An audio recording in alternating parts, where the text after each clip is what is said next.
श्री सद्गुरु महाराज की जय। प्रातः स्मरणीय अनंत श्री विभूषित परमाराध्य संत सद्गुरु महर्षि में परमहंस जी महाराज का प्रवचन। श्रुत लेखक महर्षि संत सेवी परमहंस जी महाराज। महर्षि में ही सत्संग सुधा सागर। मन में बहुत प्रकार के संस्कार भरे हैं। बंदो गुरु पद कंज कृपा सिंधु नर रूप हरि महामोह तम पुंज जासु वचन रवि कर निकर। प्यारे लोगों, पूर्व की बात हम लोगों को स्मरण नहीं है, परंतु सदग्रंथों से विदित होता है कि हमारे बहुत से जन्म हुए हैं। कितने जन्म हुए यह संख्या में बतलाने योग्य नहीं है। किसी भी संख्या करोड़ अरब बताने योग्य नहीं है, क्योंकि यह पृथ्वी, यह सूर्य, यह चंद्र सब बहुत पुराने हैं। इनकी रचना कब हुई कोई ठीक नहीं बता सकता। आज के लोग कुछ बताते हैं, लेकिन यह निश्चित नहीं है। हम लोग 4 युगों की बात सुनते हैं। 4 युग एक बार समाप्त होने पर एक चौकरी होती है, फिर कल्प और महाकल्प होते हैं। यह पुराणों के अनुकूल है। सृष्टि हुई है, लेकिन कब हुई है कोई बता नहीं सकता। जब से सृष्टि हुई है तब से जीव जंतु हैं। हम लोगों के भी कितने जन्म हुए ठिकाना नहीं। अंदाज करके मालूम होता है कि हमारे बहुत जीवन गुजरे हैं, क्योंकि हमारे मन में बहुत संस्कार हैं।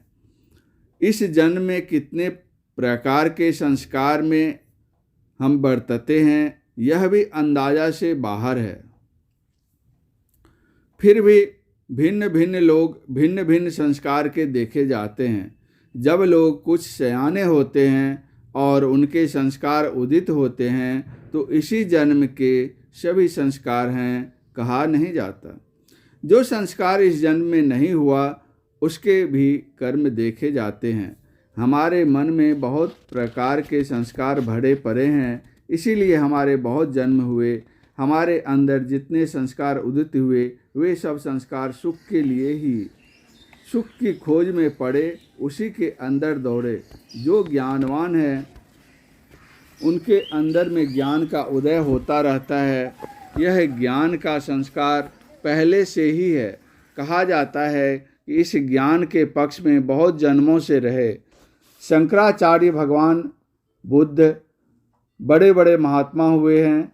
कबीर साहब, गुरु नानक साहब, ये सब ऐसे हुए कि बचपन से ही ज्ञान के पक्ष में चले। इसलिए कहना पड़ता है कि कई जन्मों से इनके अंदर ज्ञान चला आता था, जो इस जन्म में उदित हुआ। साधारण मनुष्य विषय भोग का संस्कार लेकर आते हैं और बचपन से उधर ही लगते हैं। वसंत पंचमी में साल में एक बार हल की पूजा होती है। राजा लोग भी हल पकड़ लिया करते थे। सीता जी हल की पूजा के दिन ही निकली थी, जबकि जनक जी हल जोत रहे थे। इसीलिए श्री जानकी जी को भूमिजा भी कहते हैं। जनक जी के हल की नोक लगने से घड़े से सीता जी निकली थी। 2500 वर्ष से कुछ पहले भगवान बुद्ध का जन्म हुआ। राजा सुद्धोधन हल जोतने गए थे। उस दिन बड़ा उत्सव था। भगवान बुद्ध को भी लेकर दाई वहाँ गई थी। दाई खेमे से बाहर निकली और फिर भीतर गई तो भगवान बुद्ध को ध्यानावस्थित उसने देखा और लोगों को भी दिखाया। ऐसा क्यों हुआ? बहुत से जन्मों से वे ध्यान करते चले आते थे। हम साधारण मनुष्य विषय भोग का संस्कार लेकर आते हैं, इसलिए उस ओर बचपन से ही जाते हैं। कितने कुछ ज्ञान चिंतन और कुछ विषय चिंतन करते हैं। कितने बिल्कुल विषय चिंतन ही करते हैं, ज्ञान चिंतन नहीं। कितने में ज्ञान चिंतन की मात्रा अधिक और विषय चिंतन की मात्रा कम रहती है। अनेक जन्मों से लेकर आज भी हम सुख की ओर दौड़ते हैं, कितने विषय सुख की ओर से धक्का खाकर फिर उसी ओर जाते हैं, कितने उस सुख की ओर से धक्का खाकर ज्ञान की ओर जाते हैं। विषय सुख की ओर से उनकी आसक्ति हटती है। आज के और पहले के संतों के ज्ञान से जानने में आता है कि विषय में सुख नहीं है। विषय 5 हैं: रूप, रस, गंध, स्पर्श और शब्द। इन पांचों से फाजिल को कोई जानता नहीं है। इनसे अधिक संसार में कुछ है भी नहीं। इन विषयों में दौड़ते दौड़ते थकते हैं, दुख पाते हैं, फिर भी उधर ही दौड़ते हैं। साधु संत कहते हैं और जिन्होंने अच्छा भजन किया है वे भी कहते हैं कि बाहर विषय सुख में मत दौड़ो, यहाँ कहाँ सुख है, सुख तुम्हारे अंदर है, उस ओर जाओ। विषय सुख भोगते हुए मन संतुष्ट नहीं होता, अधिक चंचल होता है और इसी में दुख होता है। मन बाहर बाहर दौड़ता है तो अंदर में प्रविष्ट नहीं होता है। संतों ने बताया कि बाहर विषयों से संतुष्ट तुम नहीं होगे, इसे संतोष करो। सुख अंदर में है, उधर चलो। तंद्रा में अंदर में रहते हो, तब कोई बाहर का विषय नहीं रहता, फिर भी तुम सुखी रहते हो, चैन मालूम होता है। तंद्रा से कोई छूटता है तो उसको दुख लगता है। चैन तुम्हारे अंदर है। मुख में मिश्री का टुकड़ा रहे और सो जाओ तो उसकी मिठास तुमको मालूम नहीं होती।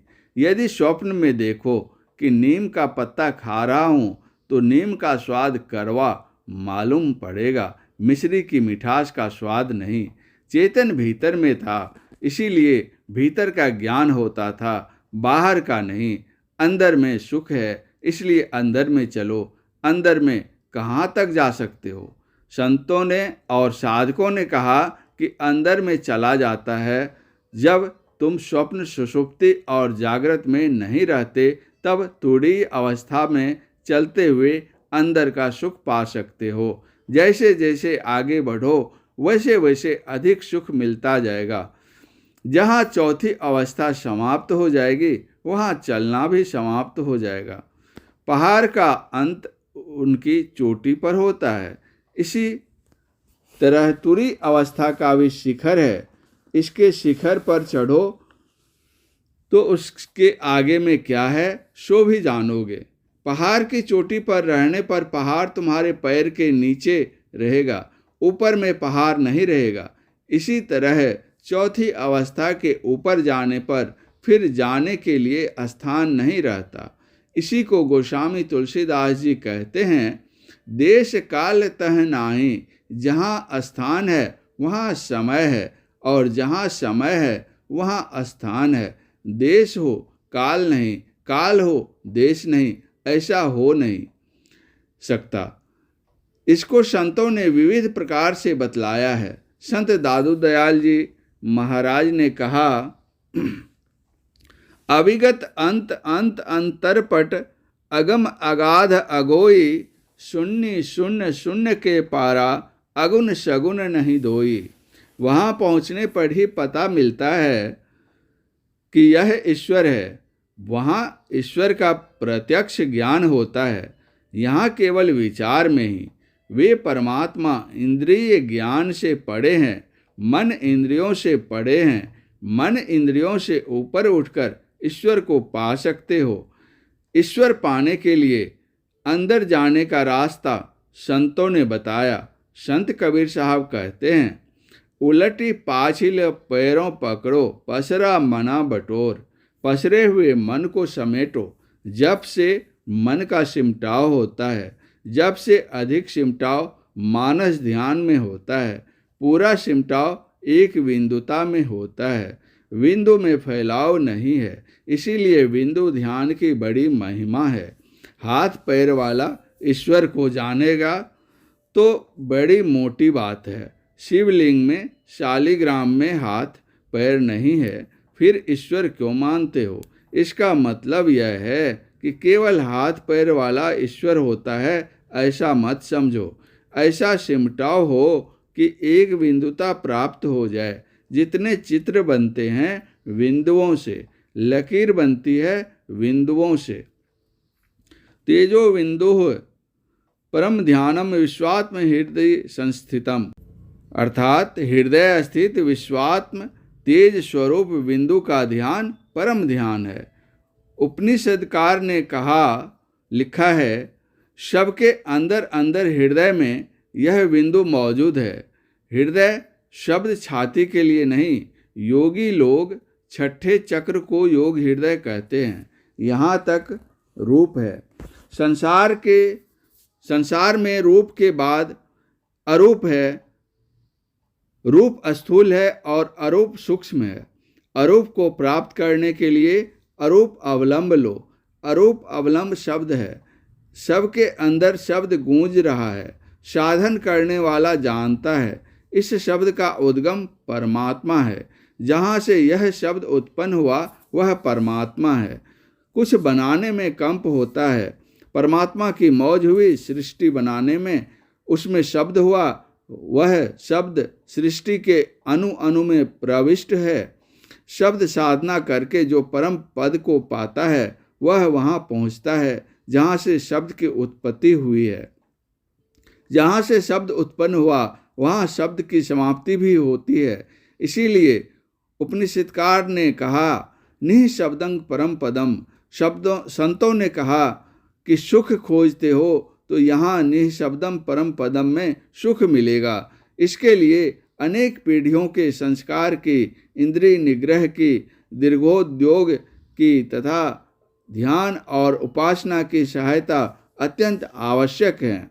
देखें, लोकमान्य बाल गंगाधर तिलक कृत गीता रहस्य पृष्ठ 247। असली सुख अंदर में मिलेगा, बाहर में नहीं। इसके लिए घर छोड़ने की जरूरत नहीं है। घर में रहो, काम करो और गुरु के बताए अनुकूल त्रैकालिक संध्या अवश्य करो। रात में सोते समय भी कुछ करके सोओ। त्रैकालिक संध्या अवश्य करो। सोना क्या है? गहरी नींद में जाना एक प्रकार से मरना है। मरने से पहले राम राम कहो। इसलिए सोने के पहले कुछ जप ध्यान करके सो। संसार के कामों को करते हुए भी ध्यान करो। ध्यान करते रहने से महासंकट में भी कल्याण होगा। परम पूज्य गुरुदेव का यह प्रवचन बिहार राज्यांतर्गत भागलपुर नगर के श्री गंगा तट स्थित महर्षि में ही आश्रम कुप्पा घाट भागलपुर में दिनांक 24/4/1966 ईस्वी के सत्संग में हुआ था। श्री सद्गुरु महाराज की जय।